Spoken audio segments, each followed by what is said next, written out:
Pemerintah Kota Lubuk Linggau berencana merelokasi gedung Pasar Interupsi Presiden atau Pasar Impres ke Pasar Mambo di Jalan Kalimantan, Kelurahan Pasar Pemiri, Kecamatan Lubuk Linggau Barat 2. Rencana ini tentu disampaikan langsung oleh Wali Kota Lubuk Linggau, Haji Rahmadi Hidayat, yang menyatakan bahwa relokasi ini akan dilakukan setelah MOU dengan PT KAI selesai dan anggaran untuk revitalisasi sudah tersedia.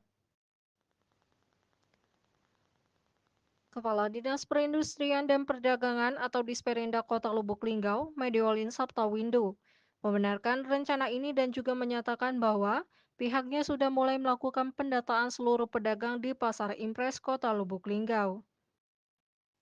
Pendataan ini dilakukan untuk memastikan bahwa pedagang yang akan direlokasi adalah warga Kota Lubuk Linggau dan untuk menentukan lokasi lapak mereka di Pasar Mambo. Para pedagang diminta menyerahkan data diri seperti KTP dan juga kartu keluarga, serta menunjukkan lokasi lapak mereka.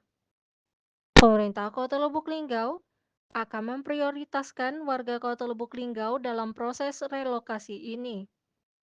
Namun, teknis penempatan pedagang di Pasar Mambo masih menunggu arahan dari pimpinan dan juga belum ditentukan apakah pedagang akan dikelompokkan sesuai dagangannya atau tidak.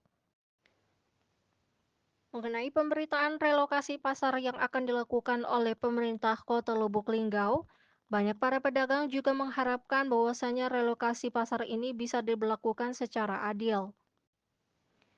Hal ini disebabkan agar relokasi pasar ini diberlakukan secara merata, baik itu untuk para pedagang pasar Impres maupun pasar Kalimantan.